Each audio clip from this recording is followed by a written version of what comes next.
Am I the a-hole for refusing to stop accepting alimony from my ex-husband, even if it's putting a strain on his current relationship? Husband and I were married at 19 and officially divorced at 45 5 years ago. Before the divorce was finalized, I was given a lump sum payment, and he was ordered to pay me several $1,000s a month every month for the next 26 years. Now he wants me to start giving the money back to please his fiancée, since she apparently sees it as him keeping a connection with his ex, and money that he should be spending on his future instead of his past. But it's court-ordered, so I don't understand the logic there. And honestly, I don't really want to. In fact, I already said I wasn't going to. And that is in part due to the fact that I'd like to give him another middle finger while I have the chance. Basically, it's just to spite him. But my sister says I'm wrong for not moving on, since he's already paid me enough money the last 5 years to retire on, not to mention the initial lump sum. Edit. Divorce was initiated by him after he decided his personal assistant would make a better partner than me. Now for the top comments. Not today home. But personally, I would send a thank you note every month to your ex and his girlfriend with photos of what you do or plan to do with a month's money. I'm polite that way. This is an excellent idea. However, I would make sure to give some to charity and share all the good his money is doing in the world. Maybe to a charity that he really hates, but that still does good work. Or to a political candidate he opposes. Not today home. Stick with the court order. If you start with one exception, and this is a big one, he's going to keep demanding more. However, I would suggest saving as much as you can. I wouldn't put it past him to just stop paying and force the issue back to court, or to try to fudge a bankruptcy to get out of paying, or otherwise try to squirrel out of this. Have money ready for a lawyer if needed. This is the thing to do. If you can live off your income, do so and save all the payments for your retirement. Are you fully funding your IRA, an emergency, a new car, or just to have to feel financially secure? Not stay home. Alimony was awarded because it's what's owed to you to maintain your lifestyle in the time you spent with the a-hole during your prime earning years. The only change I'd make is accepting a lump sum equal to the next 21 years plus interest today, because it would cut all ties with him. That way, his fiancée gets what she wants, a less wealthy man with no connections with his ex. That's what my uncle did. He was ordered to pay alimony, which I thought was deserved, but I digress, for about 15 years after his divorce. Him and his ex negotiated a lump sum option, and they threw a new car to get her to agree. It was the full amount plus a conservative interest, and they were happy to cut ties and move on. My former aunt was free to get remarried without it affecting her alimony, and they have a cordial relationship now that their kids are all adults. Next story is titled, Am I the a-hole for saying I prefer sushi to children? Okay, so straight to it. My husband and I, both in our early 30s, have been together for over a decade and made a decision to not have kids. I like kids. I have nieces and nephews. We just don't want them for our own reasons. He had a vasectomy which only a few people know about. Our families are aware we don't want kids, as they've asked this before during different major life events. Our wedding, for instance. We recently bought a 3-bedroom home with a nice yard and a nice area. Excited to show our new home to family and friends. Major upgrade to our previous home. We hosted a housewarming. During the party, one of my sibling-in-laws, Alex, made a few indirect comments about all the space, and kids would love it in our house, etc. Eventually, they asked point blank when we were having kids. I made a light-hearted joke about it, which is my go-to for this question. Oh well, I like sushi too much to have to give it up for a pregnancy. Plus not drinking for pregnancy and breastfeeding? No thanks. I try to make it very light-hearted and laugh it off, but most people just laughed along. That seemed to anger Alex, and I was told children are a joy, and a good mother puts her kids before everything else. I agreed. Children are a joy. I like spending time with the nieces and nephews. And obviously, I can't be a good mom if I chose sushi over kids, so I just won't be a mom. Paraphrased. Still trying to brush it off in a gentle way, because I'm not trying to start a fight by telling them to stop asking in front of everyone, because I know my tone will be seen as rude and abrasive. We move on, but Alex is still annoyed, and making little comments in their group about how flippant I am about it and how when it finally happens, then I'll understand. My husband heard this and said jokingly, well, if she gets pregnant, that'll be a problem for the divorce lawyers. That seemed to piss them off more, but they stopped. With holidays coming up, we have not been invited to Alex's usual Halloween bonfire. When husband spoke to his parents, they told him Alex was annoyed that we were so careless and callous about our child-free status, and to say what we did. And they realized we had taken permanent steps to ensure we never had kids. That we know they had to do IVF to have kids, etc. And we were a-holes to just not care. I feel bad because they did do IVF and lots of fertility treatments to have their kids, and even then they still had a few miscarriages. Can't imagine wanting kids and struggling to have them and then deal with miscarriages. But at the same time, I'm so tired of justifying living with my life how I want. Am I the a-hole? Not the a-hole. A good mother puts her children before anything else is a really weird thing to say to someone who isn't even a parent. Your non-existent children have more rights than you. An adult and a very much alive woman. Alex, probably. Way too many kids in foster care to force women to give birth to children they don't even want. This thinking makes me sad. Just because they had difficulty having children don't mean they get to judge you for choosing to not have children. Regardless, they also don't get to bring up the topic then act hurt when you give an honest, non-offensive answer. I empathize with people who have difficulty having children, but that empathy stops the moment they start acting like the rest of us are obligated to have kids, simply because of their problems. You don't get to be mad or offended by someone else's choice not to have kids. And especially not when you're the one who keeps bringing the issue up in the first place. Not today, home. Play stupid games, win stupid prizes. Alex was being nosy and rude, and you treated their obnoxious intrusion into your personal private lives with far more grace than it really deserved. I was trying to be polite so I didn't embarrass them in front of both our families and friends. My friends did say I should have just been rude and made them feel like jerks for prying. In a last large social setting, I'm faster to shut it down. Next story.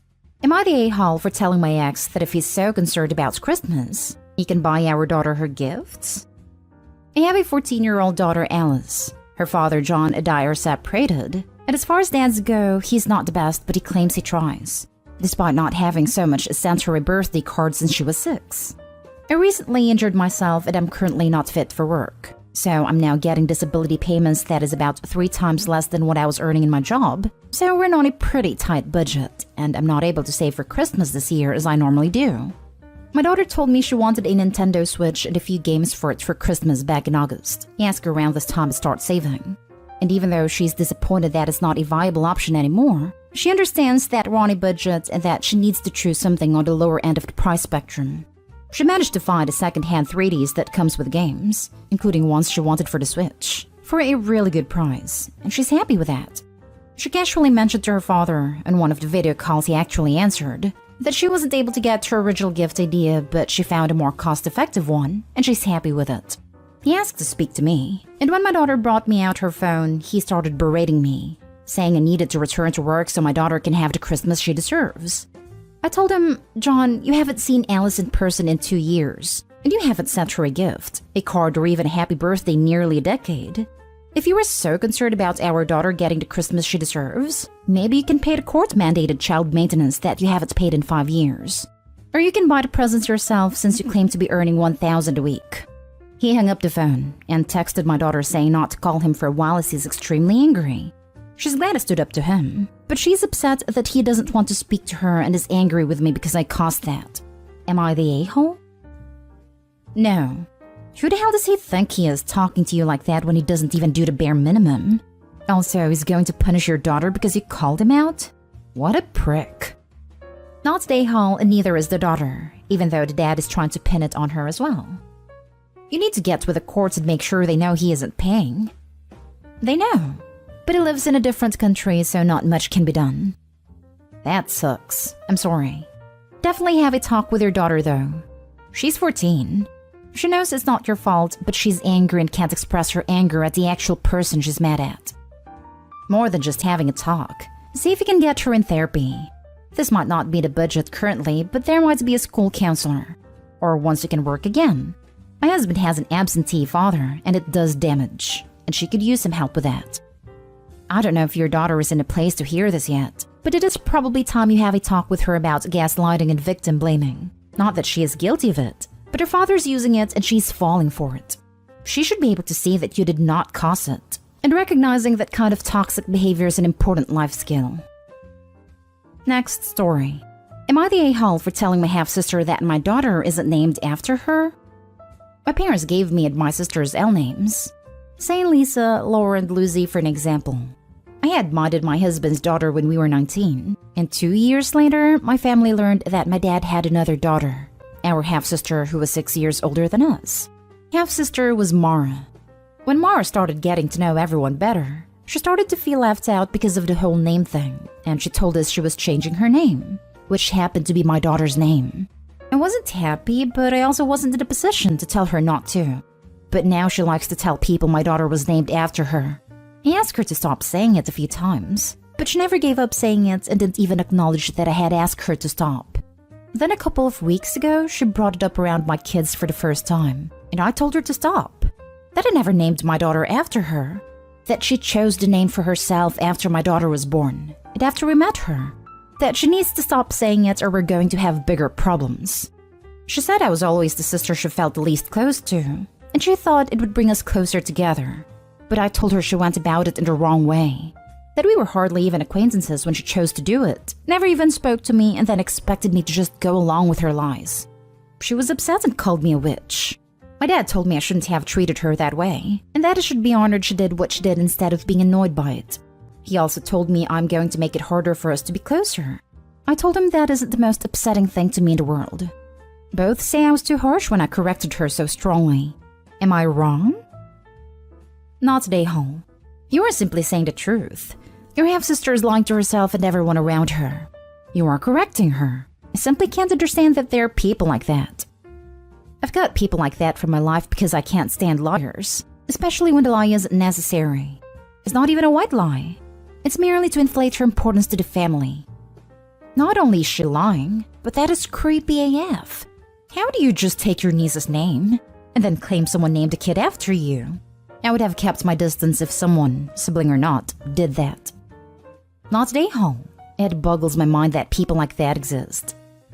I think that if I tried something like that, my soul would immediately vacate my body from sheer embarrassment. I think I've read almost this exact story before, except with a trans woman instead of a stepsister who feels left out. In any case, I'll vote the same way. Not today, home. And trying to claim someone who has had a name longer than you is named after you is ridiculous. Half-sister, we share parents biologically, but I get your point. And yeah, it's just weird and annoying. Now for the last story. Am I the a-hole for not housing my brother's mistress?